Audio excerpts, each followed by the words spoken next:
माहिर कौमी सलामती उमूर डॉक्टर हुमा बकाई हमारे साथ मौजूद हैं। डॉक्टर साहब, बहुत बहुत शुक्रिया GTV से बात करने के लिए। जिस चीज़ का डर था, जिस चीज़ का खदशा था कि अगर बराह रास्त ईरान को कूदना पड़ा इस जंग में तो पूरा खित्ता लपेट में आ सकता है, वो हो चुका है, हो गया है। आप किस तरह से देख रही हैं सूरत हाल को? मेरे ख्याल है सूरत हाल बहुत मखदूश है और जो ख्याल किया जा रहा था, जिन खदशात का इजहार था कि एक रियासत और गैर रियासती जंग जो है अब दो रियासतों के बीच में हो जाएगी, तो फिर इसकी रिपरकशंस बहुत ज्यादा होती हैं। और आपने देखा कि दो अहम मीटिंग्स हो रही हैं इस वक्त। एक मीटिंग इजराइल की वॉर कैबिनेट की हो रही है कि किस तौर इसको रिस्पॉन्ड किया जाए, और दूसरी मीटिंग अमेरिका में सिक्योरिटी टीम की हो रही है बाइडेन के साथ।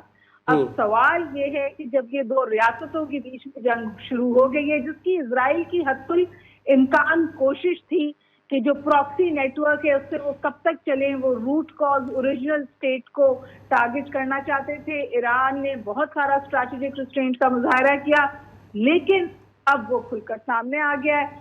और न सिर्फ ये कि सामने आया है, बल्कि इट्स कोऑर्डिनेटेड ह्यूज अटैक। और ये अटैक इसलिए भी मैं समझती हूँ हुआ कि हवल तो हिजबुल्लाह से नसरुल्लाह की एलिमिनेशन पर बहुत गुस्सा था, उनकी शहादत पर बहुत गुस्सा था, अमेरिका का ये स्टेटमेंट कि वो वांटेड क्रिमिनल थे। और फिर उसके बाद इजराइल का ना रुकना, उसने लेबनान पे भी हमले कंटिन्यू किए, उसने यमन पे भी हमला किया, उसने शाम पर भी हमला किया। तो ये जो अनरिस्ट्रेन्ड यूज ऑफ फोर्स था बाय इजराइल, इसने फोर्स किया है ईरान को खुल के सामने आने में। और अब देखना ये है कि इसको अमेरिका किस तौर जवाब देता है, क्योंकि ये खुला चैलेंज है अमेरिकन सुपरमेसी को।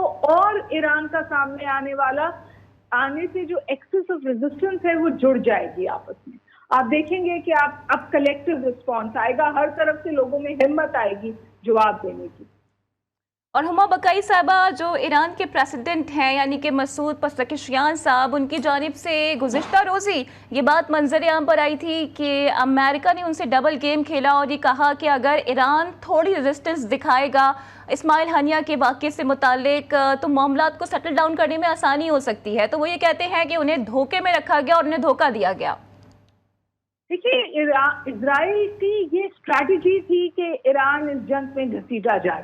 वो 2 दफा पहले कोशिश कर चुका था। अब जो उन्होंने किया उसके बाद इजराइल का ना रुकना pushed Iran into this situation. अब देखिए, इजराइल बड़ी ताकत है और इजराइल के पीछे अमेरिका की कुल्ली ताकत है, तो बहुत मुश्किल है इस रिटेलिएशन को भी सस्टेन करना। ठीक है। अच्छा डॉक्टर साहब, हम मिडिल ईस्ट की बात करते हैं, अमेरिका और इसराइल की बात करते हैं, लेकिन साथ ही हम ये भी देखते हैं कि यूरोप भी है और यूरोप के बहुत सारे ममालिक ने बाकायदा खारजी सतह पर भी इसराइल को जो कंडेम किया और फ़लस्तीनियों के हक़ की बात की। और साथ साथ हमने देखा है कि आवाम का भी बहुत बड़ा जो है वो रेजिस्टेंस हमने यूरोप में भी देखा। आपको क्या लगता है यूरोप का रद्द-ए-अमल क्या होगा कलेक्टिवली?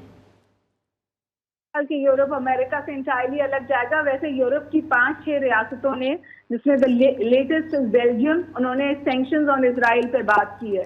लेकिन जो इस वक्त तो ये हार्डकोर ग्राउंड पे जंग आ गई है ना जी।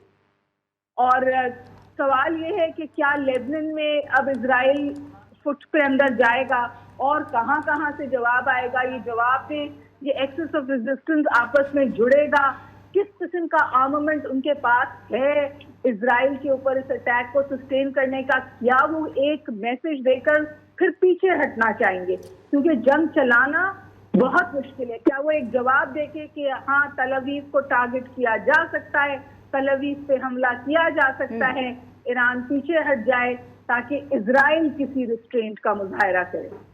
और हुमा साहिब, आप क्या समझती हैं कि इस कशीदगी के नतीजे में खासकर जो शाम और इराक में सूरत हाल है वो क्या रहेगी, और जो यमन में हमले जारी हैं ये उस पर क्या असरात मुरतब होंगे इसके? सूरत हाल बहुत मखदूश हो गई है। आपको बिल्कुल नहीं पता कि ये किस मुल्क में आग लगेगी, और ये बिल्कुल मतलब टर्की तक फैल सकती है। ये तो बिल्कुल इस वक्त Middle East is up in flames जी। और अब तो सवाल ये है कि क्या ये रीजनल कॉन्फ्लिक्ट रहेगा या ग्लोबल बन जाएगा।